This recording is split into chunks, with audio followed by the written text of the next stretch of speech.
Sanctuary episode 9. And we've done it earlier in the day today, which is good for me.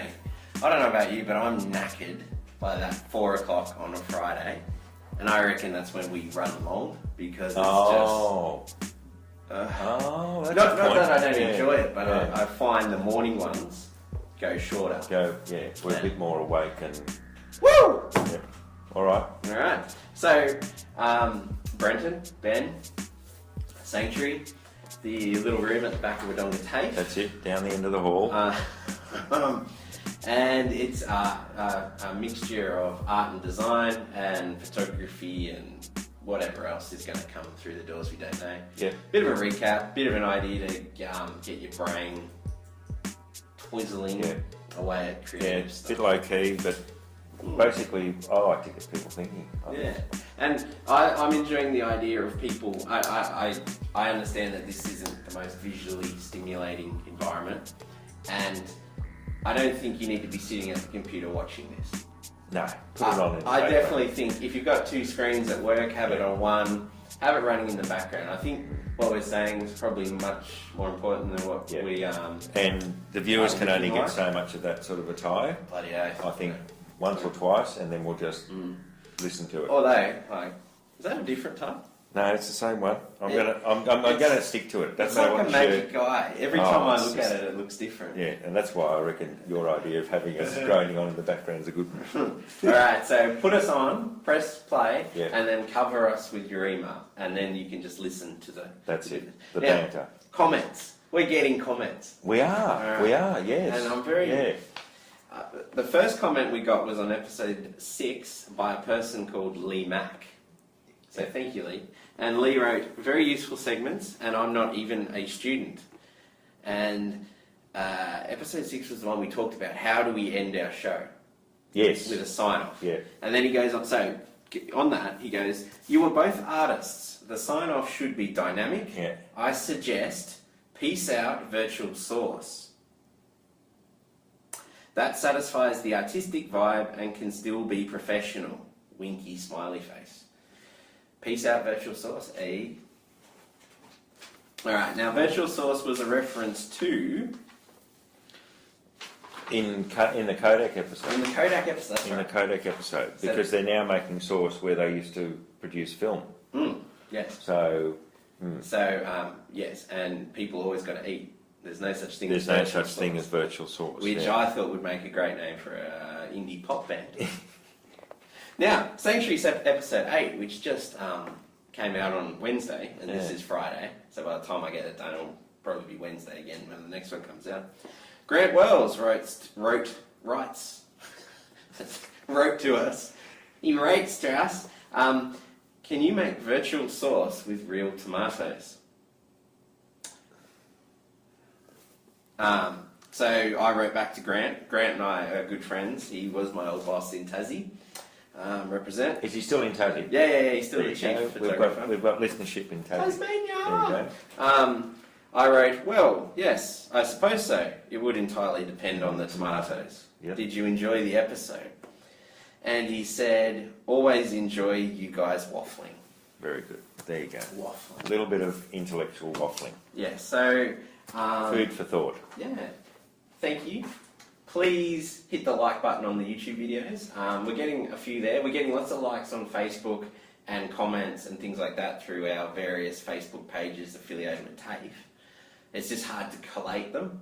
So if we can sort of get them running on YouTube, that helps us with YouTube, earn some prominence and respect. Yeah.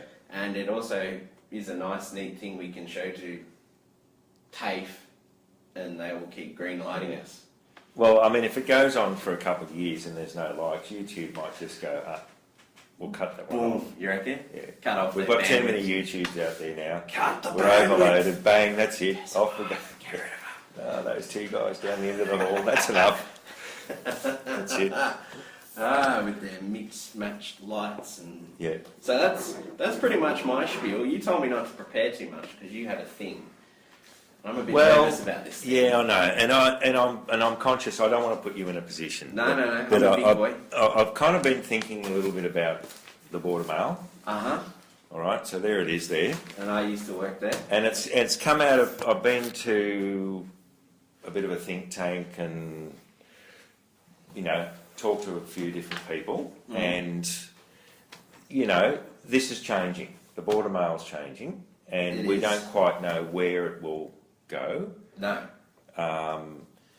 And I'm thinking about the local people, and this has been it. You know, this has been the voice of the local people, I suppose. And, and a lot of people buy it and, you know, read through. And if it's not in the border mail, well, it's probably not true. And I mean, it's the Telegraph poll, it's the network, it's the... so I'm wondering what you look at if you want to find out where to take the kids on Saturday. Yeah, jobs, what's for sale, you know, I need a new trailer, all that sort of thing. So... If you have a trailer for sale, call Brenton. No, I'm using that as an example. Ben. Carry on, sorry. Okay, what's going to happen if it changes fairly dramatically? Are there going to be some people who used to buy it who will be a bit concerned about the fact that it's not so much a voice of our local community anymore, and it's looking very different, and the connections are being lost and that sort of thing? So I'm just sort of wondering where this will go. Yeah. Okay. So all I want to do is get people thinking a little bit about some possibilities that might happen down the track if this changes so much that people aren't interested in it anymore. Whoa. Okay. So you know what I mean? I'm not sure. I don't know. I'm still. I mean, but call me brainwashed, but I learnt at a very young age, never mock your masthead. And even though I don't work there, I still believe that. And that's true of any newspaper you work at. The name at the top is always a bit reverent. Yeah. So I think whatever these changes will mean, it's likely that it might be. They will employ more of their network of writers to share some of that content in the middle. Yeah. But gee, I still hope there's still those local stories are still told, because that then feeds them up the food chain. Yeah. So you get your weeklies, your regional dailies, your dailies, your national, your viral internet stuff. Yeah, so I mean, we're not sure what this will morph into, what changes will happen and that sort of thing. Maybe the context of this discussion is what's going to happen to the newspaper in general, worldwide. Okay. Yeah. You know. No, that's a fair point. With you know, look, everything, so much more is moving into the digital environment, and there are papers which will just disappear, so it won't be printed anymore. Well, there's a lot that have. Yeah, that's fact. It's happening. So I don't know. Maybe that'll happen with this. Who knows? Okay.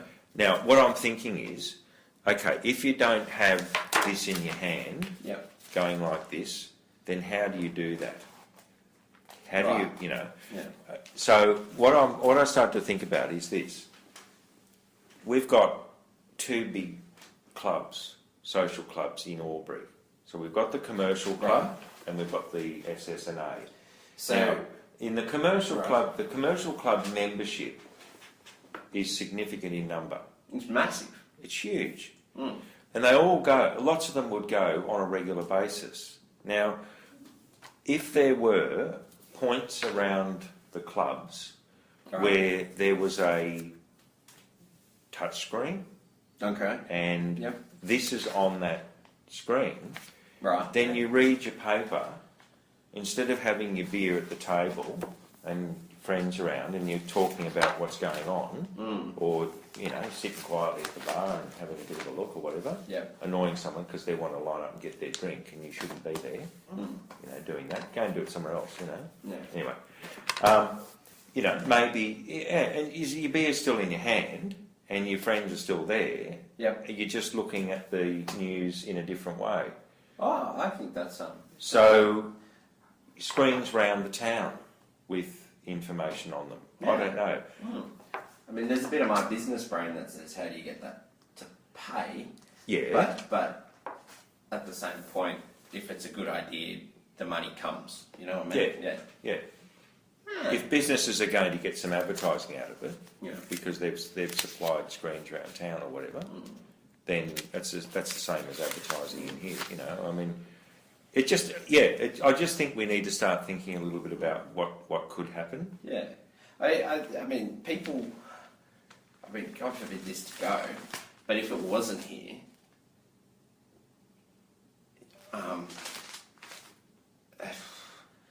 well, that's a big statement. But if it wasn't here, and I mean, this is the technology-wise. There's a fairly low entry point into getting into this, isn't there? You don't need a device. You don't need electricity. No, you don't need the internet to get this thing to work. Yeah. So in the short term, if that was to go, there would be a massive hole.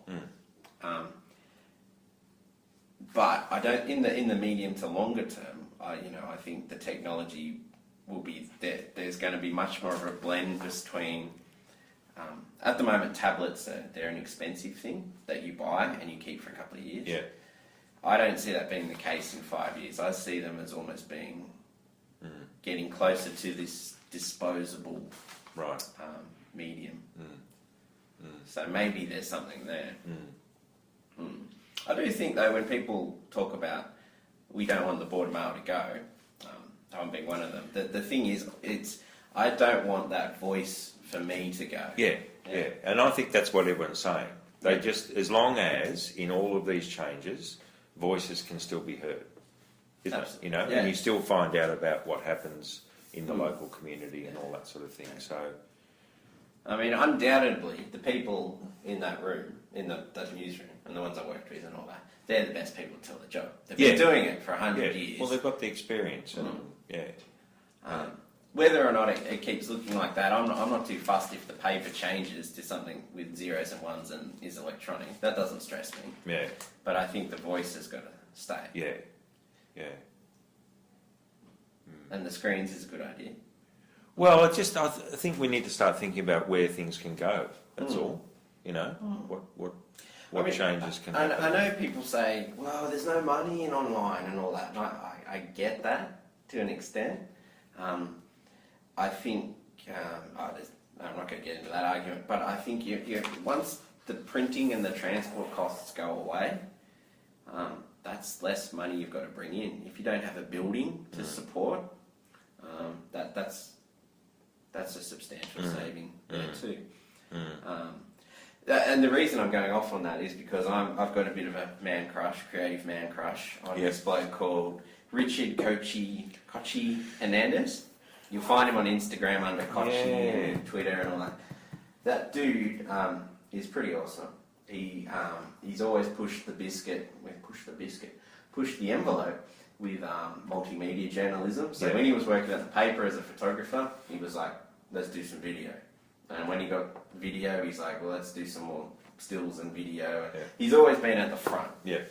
He's just been the annoying guy that always put his hand up and said, can we do a bit more? And everyone's going, Kochi, shut up. We're busy enough. But he's always pushed it. Yeah.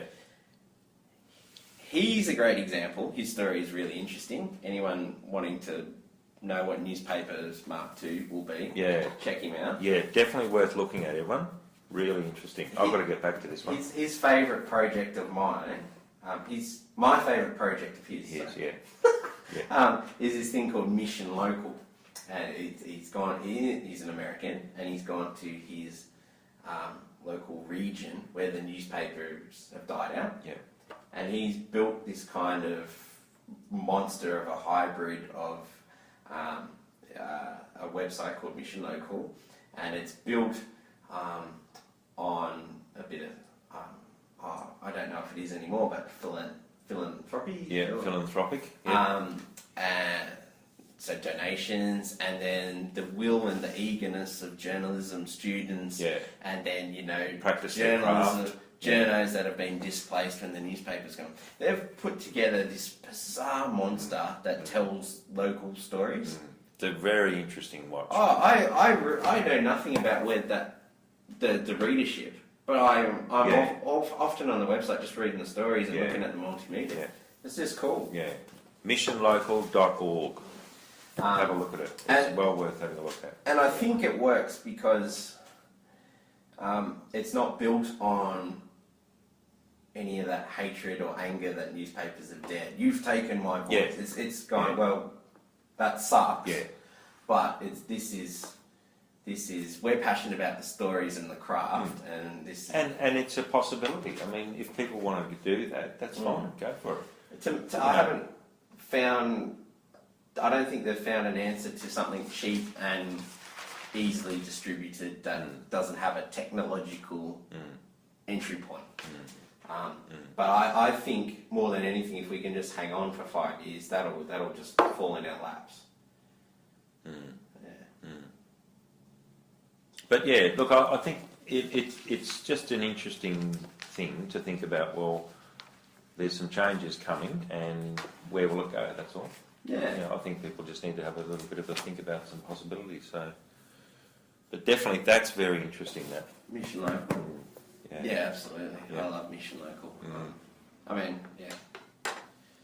man, way to lower the tone, just make everything sort of not lower the tone, but like stressful. stressful. And worrisome. Ooh, 15 minutes. 15 minutes. Now, we said we'd be fairly quick and pithy. Yeah, we want to do that. Next week, shall we? Next week. Now, next week is episode number 10. 10. We've made 1, 0. Double digits. It is now. So, yeah. we're talking cakes. Yeah, I want to go big. I really do. Fairy floss, yeah, I reckon. I think so. Yeah, hundreds and thousands on some... Whilst the sugar rush will be legendary, I kind of want to look at just showing off student work. Yep. I want to print out a bunch of stuff, hold it up. We need to get into what some student work looks like. Yeah, we'll spend some time on it and make sure it's embedded in the video. I don't quite. Yeah, we can do that. Well, we can sort something out. There'll be. Yeah. That's the next challenge. Yeah, we're going to pull out the stops for episode 10. Yep. You heard the spiel earlier. The likes and the comments really help. Please spend a minute just to hit that thumbs up button. All right, this is good. That's really handy. And you've got to sign up. I do. So with everything in mind that has come about, now this could be a disaster, and if it is, that's okay. We'll take 2. Oh, I can't be. This has been another episode of Sanctuary. Some visual thought, some virtual source for your food for thought. Oh my God! Say it again. This has been another episode of The Sanctuary. Some virtual source for your food for thought. Now, I don't know. Look, we'll see how the likes go. I might need to take 2. But thank you to what was the name of the person that talked about virtual source? Lee Mack. Lee Mack has gone from obscurity Yeah. to being known as the person who gave us the inspiration for the sign-off for The Sanctuary. That's beautiful. So Lee Mack, wherever you are. Yeah. And Cheers. Lee, particular thanks because you're not affiliated with TAFE as far as we can tell. Well, no one. No. So we've been pushing and got some external interest. That's it. Fist bump. So there you go.